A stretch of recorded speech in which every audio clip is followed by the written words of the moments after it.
Now, one of the predominant occupation of people along the coast of Ghana is fishing. The activity serves as an integral part of the country's economy.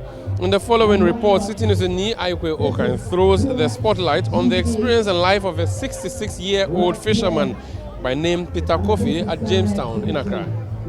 Fishing is a predominant occupation of folks at Jamestown, and today on the Citi Newsroom, we would want to throw the spotlight on one of these fishermen by name Peter Kofi, who has over 60 years of experience in fishing, to share with us some of these experiences and how best the government could help improve on the fishing activity for the betterment of this nation.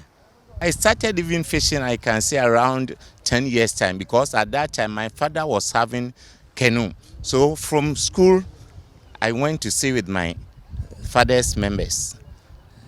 So I can say it's even over what I'm saying. But when I left school, the time that I started, when I left school, my parents couldn't have got money to take me to secondary school. And because of that, at that very crucial time that I started going fishing. Okay, where was this taking place? Jamestown? It wasn't Jamestown, but it was at Cape Coast. When I started fishing, I saw that, in fact, fishing is a job which, if you just manage it well, it will have helped you. The time that I started fishing, I can say at that time there were no fishing trawlers, no way other mechanics to be used on the sea, such as dynamite and others that got spoiled of the sea. At that time, these things weren't there. And the fish also used to give its resources, because at every particular season around August, no one should have come from other place to visit the shore and use money to buy fish. Because when you come, fish was, you will see the canoe, they were getting short of fish. In fact, when you come at the seashore at August, you are not to come to buy with your own money. Either we, the fishermen, used to have given you free to know that you have come to the seashore. But is this something that is lucrative? Yes. Have you been able to earn something from fishing? Yes. From fishing, I can say now my last born is at level 300 at UCC, my last born. I have 11 children. Only one was about to take the canoe for fishing. All of them, those who have been left secondary school and the others, only one. The 10 all go to school, and I use this fishing also to help them. And now I'm still using fishing to help my grandchildren at school and others. So fishing is a work. Okay. So let's see, give us a picture. For instance, within a week as a fisherman, how much are you able to earn? Within a week, I can say, if by grace of God, at times you may have got about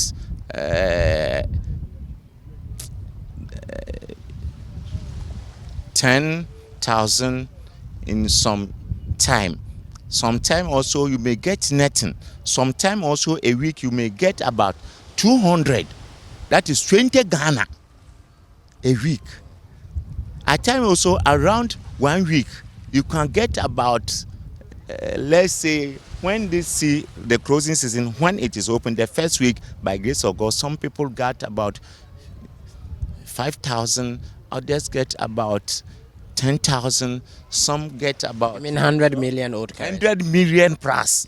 And I myself, I can say my own, within that very particular opening of the season, I get over 100. Then it must be very lucrative. And it's very lucrative.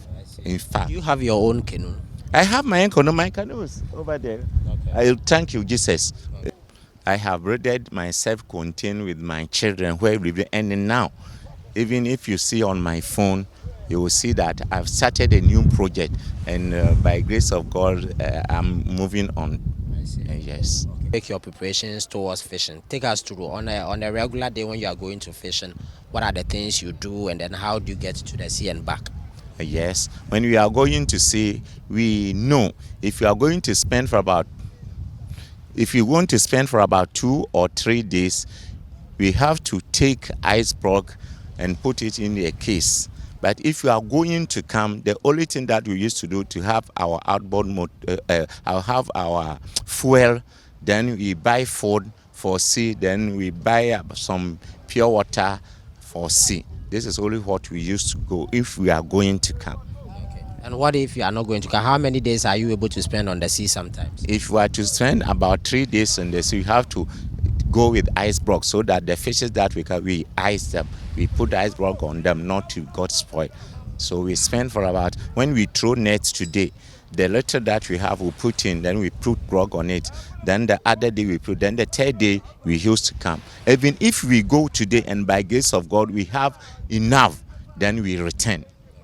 But if it's not enough, we put in the case, we ice it, then the other day when we saw, because by this time we are not getting the fuel. So if you don't manage well, you will also get lost. How do you manage with food? You said you go with food sometimes. What do you have any particular food that you are supposed to go with? We used to go with either benkun, gari. We buy bread. These are the things that we used to take. But we, the fishermen, like the company has been buying all these things, you yourself also will be buying whatever you like. Some buy granules so that when they get there with sugar, then they make soakings and others. Everyone and what he wished to buy. In fact, when we get into the sea, it's a very place, very interesting. But there are also problems. When we are working, we feel that it's our own work. But when we get there also, our life is in danger. The danger of it is that when we lose sight on our lights, maybe if we are with a battery and the battery fails you, you have to be very vigilant, because without light to sign that there is a canoe working here, a ship may have come across you by even hitting you, because he may have not known in the night. If it is in the day, we do not experience any hardship, but in the night is where we experience such things. So if by night you have to be very vigilant, if your torches and your battery is loose, then we have, even it's better we return home. So the experience, what we experience over there, at times also some captains also, they may have seen that signals are there, but they just pass because they set the ship, when they set it, they set the compass, wherever you are. Even at times they said, when they said, then they go to sleep. So when they slept, wherever it's moving, it's moving. If your nets are there or whatever, they will come and just spoil it. And even the fishing trawlers also, when we put our nets into the sea and the net is a little long, so maybe you cannot be at the end because you are only one canoe. So when we throw it, they also, when they pass, then they just scatter, they get spoiled of some of our nets. These are the challenges. And then when we get there also, you exactly know that there is no hospital. And sickness also cannot remind you that while you are going there, tomorrow morning I can. So at times when we feel our stomach pains or other pains, we find it very difficult. There are instances that you go on the sea and then unfortunately someone will die. At times it happens like that. At times it's happening. Some have been happening. When the person dies, what do you do? We have nothing to do. Only that we put the person into the canoe. Then we came. When we came, then we reported the police that this is what has happened to us. We were working there. Unfortunately, one of our brother was not feeling well. We try as much as possible, but because there's no hospital that we can rush him there, by coming home, this is what has happened. An accident like this has happened. So they also come and just see everything, then we go and bury the person. Do you sometimes get attacks from foreigners on the sea? Oh, foreigners, for that one, I have never been experienced some foreigners coming. No, that one, they have never been experienced.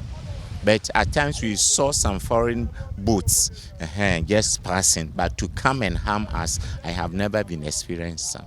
We have also learned is that some of your people during that close season travel outside the country to undertake fishing. Is it true? It's true. For about 1 week time to the close season, most of those from my country, from my hometown, Ekwan, Mori, and other commander, most of them went to Ivory Coast.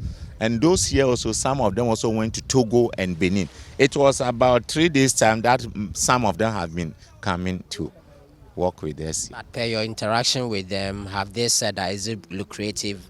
They earn something better there? Yes, some of them, even last year, those who went to Ivory Coast, they came, and those who went to Togo, when they came, they have a little. But this very particular, in my own town, Ekon, those who went there, some faces difficulties to accepting that even their parents buy some gari and send to them. And even when the time was not due, they were pressing even to come. And immediately they heard that now is the time, they came. It's not all of them that get there and have profit. Some even when they get there, they lose in that very particular time. Per our interaction with Peter Kofi, a fisherman at Jamestown in Accra, it appears the issue of premixed fuel is very critical to their activities. He thus appealed to the government to ensure the constant supply of the petroleum product for their expedition. Reporting from the shores of Jamestown, my name is Ni Ayikwe Okain for Citi News.